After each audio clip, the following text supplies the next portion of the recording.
नमस्कार बच्चों, आज हम कक्षा 5 की वाटिका पुस्तक के अध्याय 9 का अध्ययन करेंगे।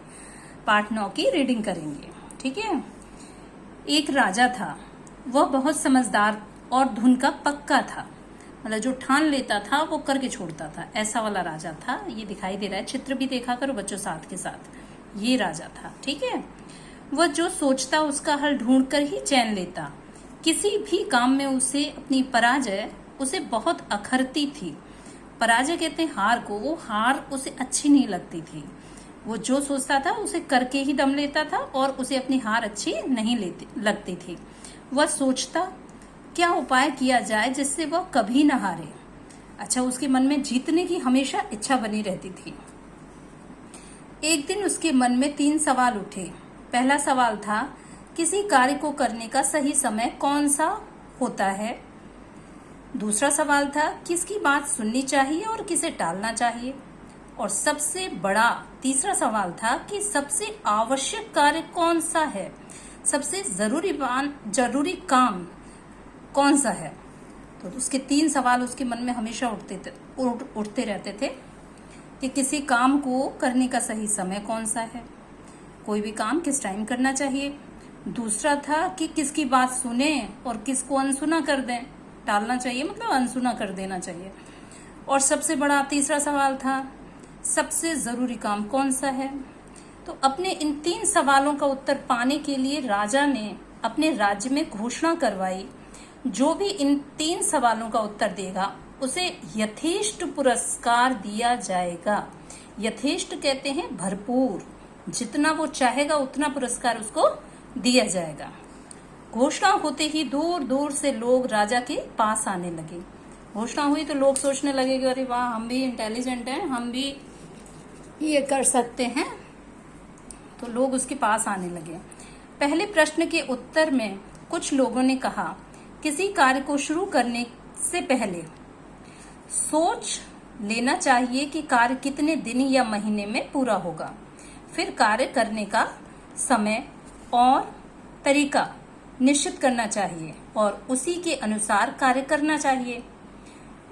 सबसे पहला बहुत से लोगों ने कहा कि पता कर लेना चाहिए कि ये काम कितने टाइम में पूरा होगा, उसके हिसाब से सोच समझ के काम को शुरू करना चाहिए। ठीक समय पर कार्य पूरा करने का यही एक सही तरीका है। लोगों ने अपनी राय दी। अच्छा, कुछ और लोगों का मानना था कि कार्य का समय निश्चित करना कठिन है। कुछ लोग कहते हैं कि कार्य का समय निश्चित करना, ये पक्का बताना कि ये काम इस वक्त करना चाहिए, ये करना कठिन है। लेकिन बेकार के कार्यों में अपना समय नष्ट ना करें। जो भी आसपास हो रहा हो उस काम में लग जाएं। कुछ लोगों ने कहा कि जो मिले वो काम कर लेना चाहिए।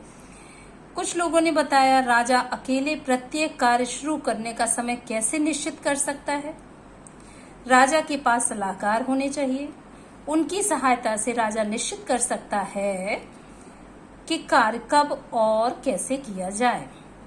अलग अलग लोगों ने अलग अलग अपनी अपनी राय दी, अपनी अपनी सलाह दी।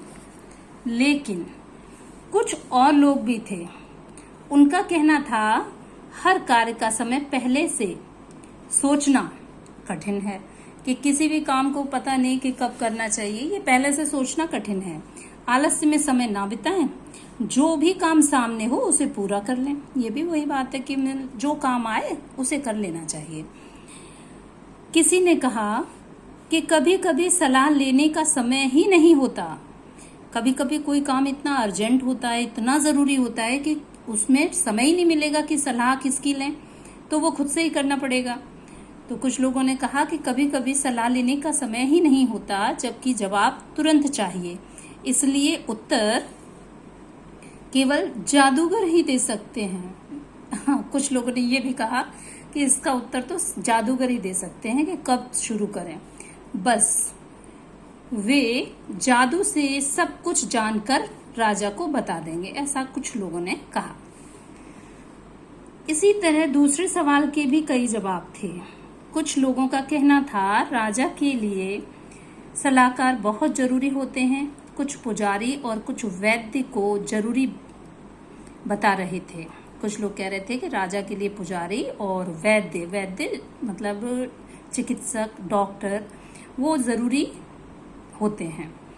किसी ने राजा के लिए सबसे अधिक आवश्यक सैनिकों को माना।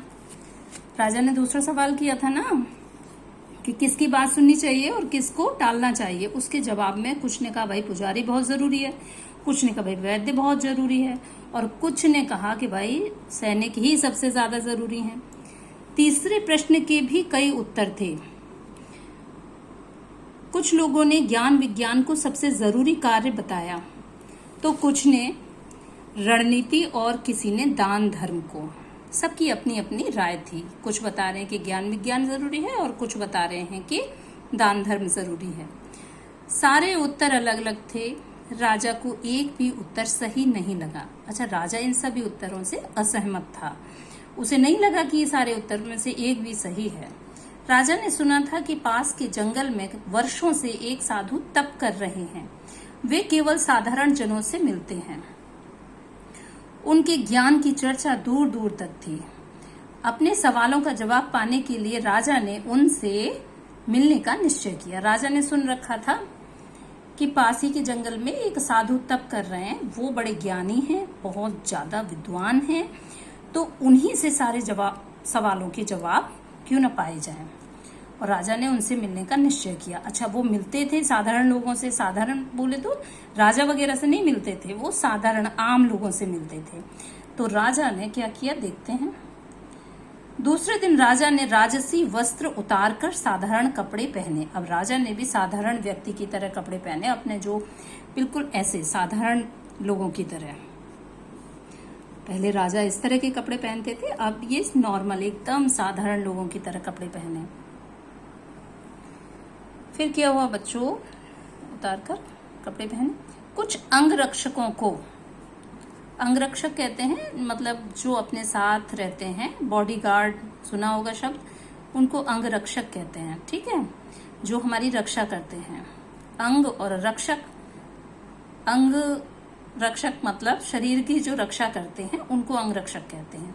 अंगरक्षकों को अपने साथ ले लिया। घोड़े पर सवार होकर राजा जंगल की ओर चल दिया। काफी देर बाद पेड़ों के झुरमुट में उसे साधु की झोपड़ी दिखाई दी। राजा घोड़े से उतर गया। उसने अंगरक्षकों को वहीं खड़े रहने का आदेश दिया। अंगरक्षकों से कहा कि यहीं खड़े रहो। क्यों? क्योंकि अंगरक्षकों के साथ जाएगा तो वो मालूम पड़ जाएगा भाई ये राजा है। ठीक है, और पैदल ही साधु के पास पहुंचा। राजा ने देखा साधु बड़ी लगन से झोपड़ी के सामने की जमीन खोद रहे थे। उनका शरीर दुबला पतला था। कुदाल से खोदते समय वे जोर जोर से सांस ले रहे थे। राजा को पास आता देखकर साधु रुक गए। उन्होंने राजा का अभिवादन किया। कोई भी अपने घर आता है, हम उसका अभिवादन करते हैं, उसे नमस्कार करेंगे, उससे कहेंगे आइए, गुड मॉर्निंग करेंगे, जो भी होगा समय उस समय, और नमस्कार तो करेंगे, प्रणाम करेंगे, है ना। तो इसी तरह उन्होंने यानी साधु जो महाराज थे उन्होंने राजा का अभिवादन किया। आइए राजन, नमस्कार। राजन नहीं, राजन कहेंगे तो पता, आइए नमस्कार। फिर अपने काम में लग गए। अच्छा, नमस्कार करके वो फिर अपना वही काम करने लगे। Next page. राजा बोला, अभी राजा साधारण कपड़ों में है बच्चों, ठीक है, ये साधु महाराज हैं। राजा बोला, मैं आपके पास अपने कुछ प्रश्नों के उत्तर पाने की आशा से आया हूं। मेरा पहला प्रश्न है, किसी काम की शुरुआत करने के लिए सही समय कौन सा है? राजा ने अपने मन की बात जो थी, जिसे लेके वो आया था, वो बताई।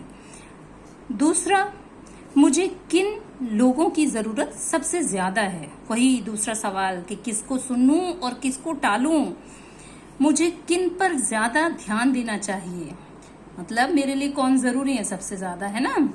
और तीसरा, यह कैसे पता चले कि सबसे आवश्यक कार्य क्या है। और तीसरा जो मन में सवाल था कि सबसे जरूरी काम कौन सा है, वो भी उन्होंने, राजा ने जो साधु थे उनसे कहा। मुझे सबसे पहले क्या करना चाहिए? राजा ने पूछा ना कि जरूरी काम ही तो सबसे पहले करेंगे, तो सबसे जरूरी काम क्या है और मुझे सबसे पहले क्या करना चाहिए। सवाल सुनकर भी साधु ने कोई जवाब नहीं दिया। वे काम में जुटे रहे। राजा कुछ देर चुपचाप खड़ा रहा। साधु कुदाल चलाते, मिट्टी हटाते और हाँफ उठते। यह देख राजा का मन पसीज उठा। वह बोला, आप कुदाल मुझे दीजिए। फावड़ा मतलब राजा ने अपने हाथ में ले लिया। कुछ देर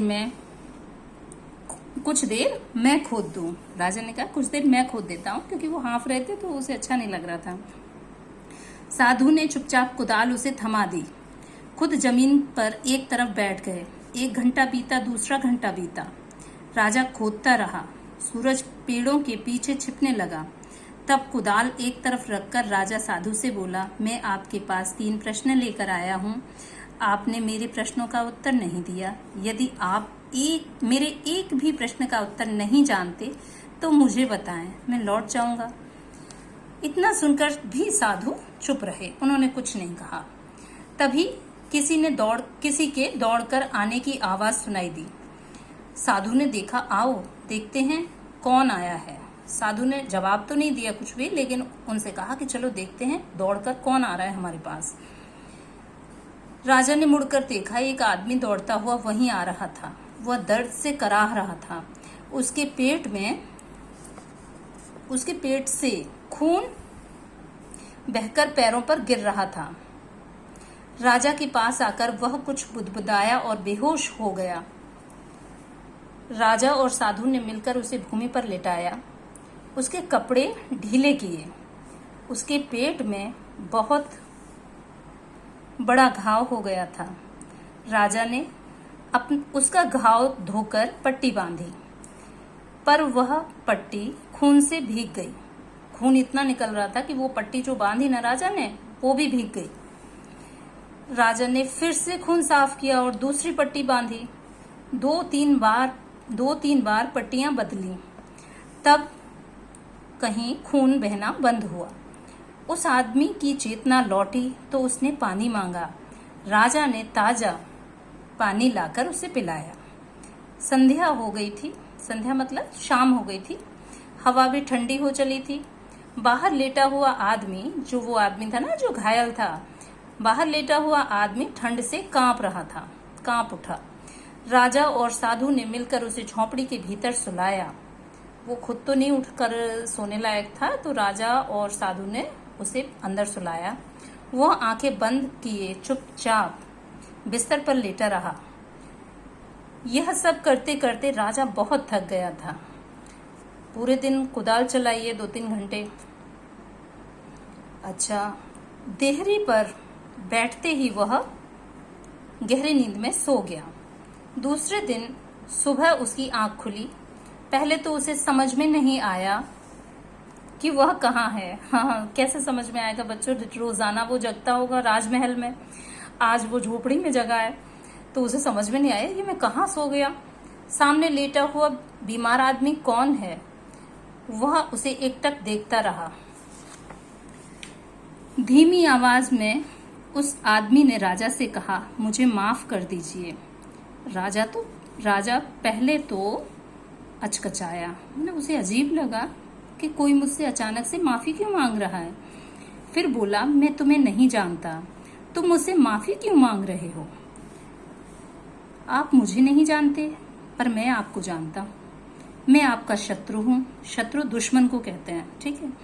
उसने बताया उस आदमी ने जो घायल था, जिसके राजा ने 3 बार पट्टी की थी, खून बंद किया था, अंदर लिटाया था। उसने कहा कि मैं आपका शत्रु हूँ, दुश्मन हूँ। आपने मेरे भाई को फांसी की सजा सुनाई थी। उसकी संपत्ति जब्त कर ली थी मतलब उसकी संपत्ति अपने अधिकार में ले ली थी। मैंने तभी आपसे प्रतिशोध कहते हैं बदला, तभी मैंने आपसे प्रतिशोध लेने यानी बदला लेने की कसम खाई थी। मुझे मालूम हुआ आप साधु के पास अकेले आए हैं। मैंने सोचा था जब आप वापस लौटेंगे तब मैं आपकी हत्या कर दूंगा। बताओ कितना खतरनाक इरादा था उसका। लेकिन पूरा दिन बीतने पर भी आप नहीं लौटे। अच्छा देखो बच्चों, क्यों नहीं लौटे? क्योंकि वो कुदाल से मिट्टी खोद रहे थे। जब मैं आपको खोजता हुआ इस तरफ आ रहा था, आपके अंगरक्षकों ने मुझे पहचान लिया। अंगरक्षक वही बॉडीगार्ड जो राजा की रक्षा में थे ना, जो पीछे खड़े कर आया था राजा। तो वो लड़का, वो आदमी बता रहा है कि उन्हीं अंगरक्षकों ने मुझे पहचान लिया। उन्होंने मुझे मारने की कोशिश की पर मैं बच गया। अगर आपने मेरी मरहम पट्टी न की होती तो मैं मर ही गया होता। अब उसे समझ में आ रहा है कि अगर आपने मरहम पट्टी ना की होती, मतलब मैं जिस राजा को मारने आया था वो तो मेरी मरहम पट्टी करके मुझे बचा रहा है। आपने मेरी जान बचाई है। अगर मैं जीवित बचा और आपने चाहा तो जीवन भर आपकी सेवा करूंगा। मुझे क्षमा करें, मतलब मुझे माफ कर दीजिए। उसे अपनी गलती का एहसास हो रहा था। सारी बात सुनकर राजा बहुत खुश हुआ। उसने सपने में भी नहीं सोचा था कि शत्रु यानी कि दुश्मन इतनी आसानी से मित्र बन सकता है। राजा ने उसे क्षमा कर दिया। उसे विश्वास दिलाया कि लौटकर वह उसकी देखभाल का पूरा इंतजाम करेगा। राजा झोपड़ी से बाहर आया, साधु के पास जाकर बोला, मैं अंतिम बार आपसे अपने सवालों का हल मांग रहा हूं। साधु घुटनों के बल बैठे, ऐसे बैठे। उन क्यारियों में बीज बो रहे थे। उन्हें कल तैयार किया गया था। मतलब बीज बो रहे थे, आप सब जानते हो कैसे बीज बोए जाते हैं ना। साधु ने सिर उठाकर राजा से कहा, राजन, तुम्हें तुम्हारे सवालों के जवाब मिल चुके हैं। राजा हैरान हुआ। हैरान मतलब उसे आश्चर्य हुआ। उसने कहा, मैं समझा नहीं। साधु बोला, क्या तुम्हें मालूम नहीं? तुम समझ नहीं सके? अगर कल तुम्हारे मन में मेरे लिए दया न आई होती तो तुम चले गए होते। याद है तुम लोगों को? अभी थोड़ी देर पहले ही कुदाल लेके राजा ने कहा कि मैं खोद दूंगा, क्योंकि उसे दया आ गई थी ना इन साधु महाराज पे कि आप बहुत थक गए हैं। तो फिर क्या हुआ?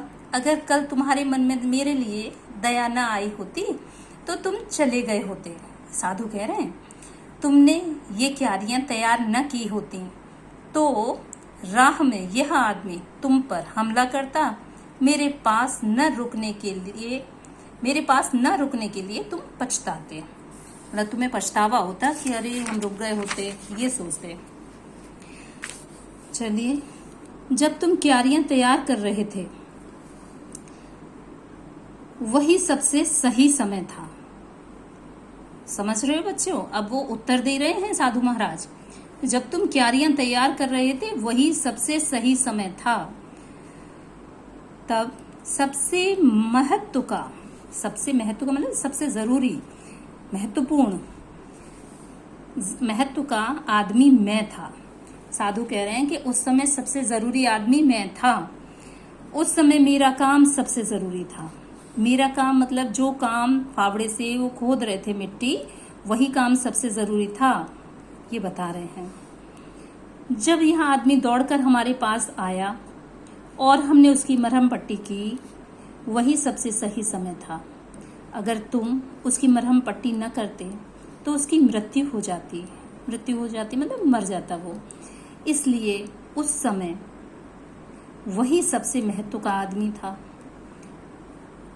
तुमने उसके लिए जो भी किया उस समय वही तुम्हारा सबसे जरूरी कार्य था। आगे क्या कह रहे हैं महात्मा?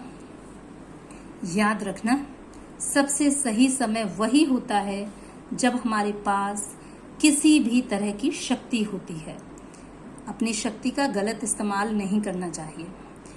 अगर आप कुछ करने लायक हो तो बच्चों वो हमेशा करना चाहिए।